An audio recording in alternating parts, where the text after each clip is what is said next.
Bonjour. Bonjour. Donc je suis avec Claude. Claude Lefranc. Donc je suis président moi de l'association Le Nouveau Souffle de l'Arc-en-Ciel. Nous, notre démarche c'est de refabriquer un avion mythique des années 30, l'Arc-en-Ciel, réalisé par un jeune ingénieur, René Cousinet. D'accord. Et en fait nous sommes installés à Port Aviation, en fait premier aérodrome organisé au monde, que Francis Baudet, par le biais de son association La Rumpa, s'efforce de sauvegarder. Voilà. Merci bien. C'est génial.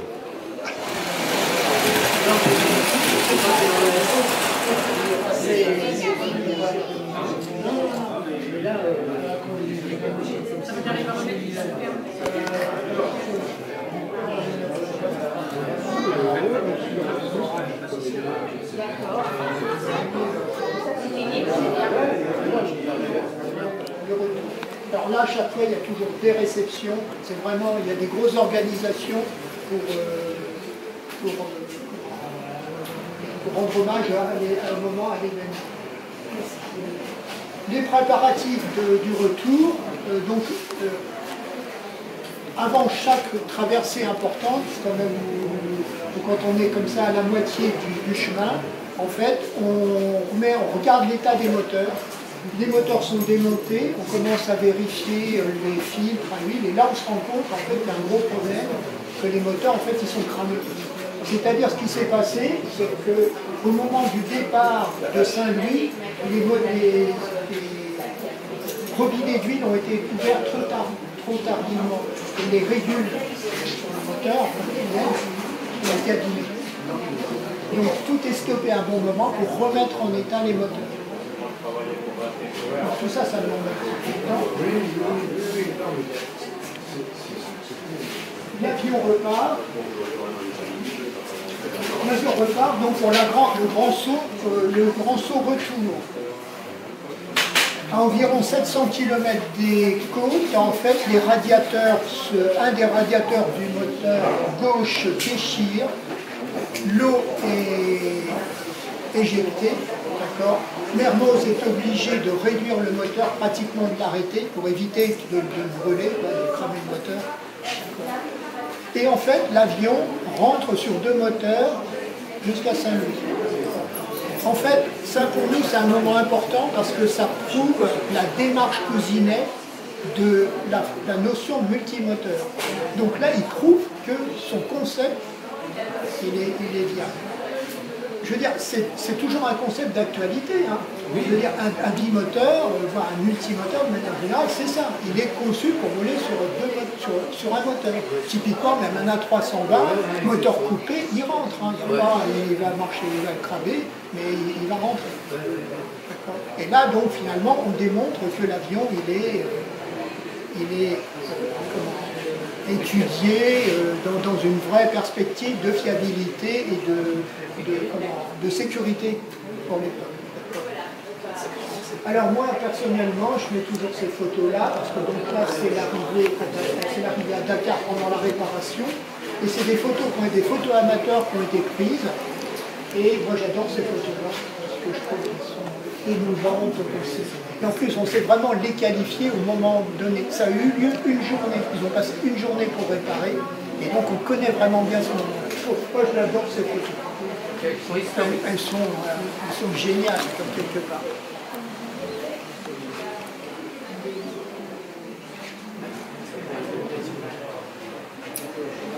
Les radiateurs sont réparés, l'avion repart et il remonte sur le Bourget. Donc c'est l'arrivée au Bourget.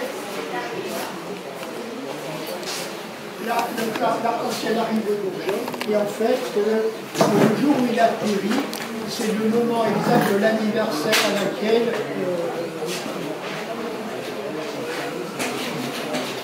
Charles Lindbergh était arrivé à Bourget.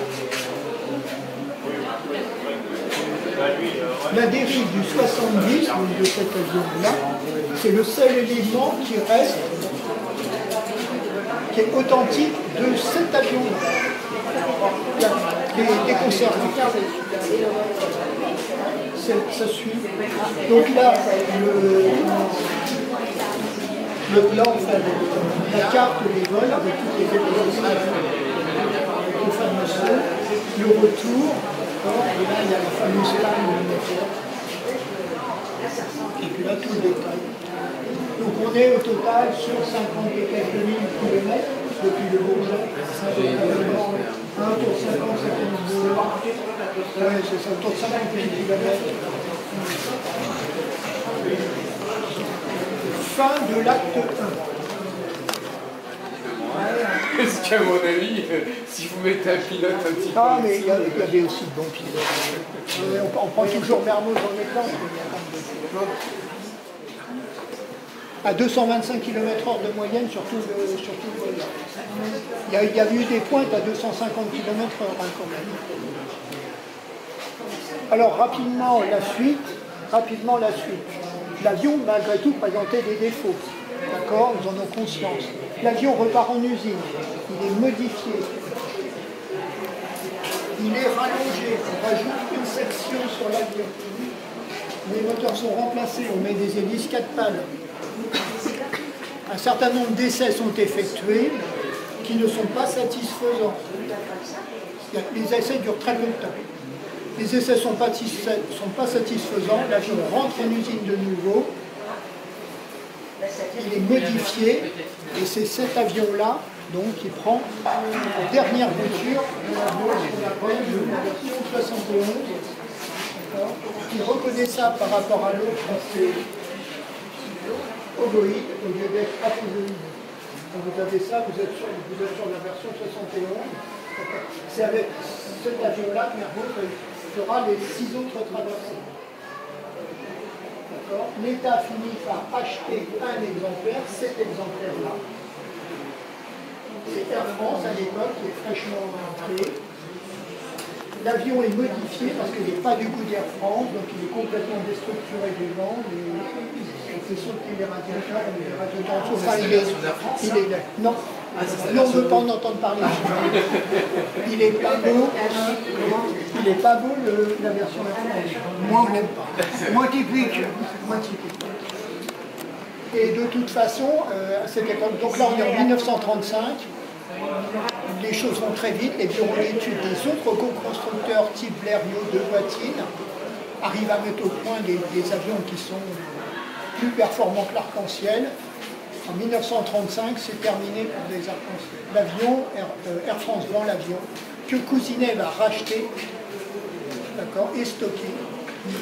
La guerre arrive, les Allemands prennent possession des lieux, l'arc-en-ciel dérange, il est brûlé, enfin il est détruit. Il ne reste plus rien de la version 71. Voilà comment le beau rêve se termine. Il n'y a plus qu'un rêve. Il n'y a plus qu'un rêve. Donc nous, comme je le disais encore ce matin, pour nous, l'histoire d'arc-en-ciel ne s'arrête pas là, puisque nous, l'idée est d'en fabriquer. Ce qui est dingue, c'est que la guerre, la Deuxième Guerre mondiale, a stoppé. Oui.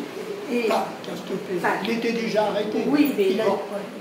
Et Port Aviation a arrêté...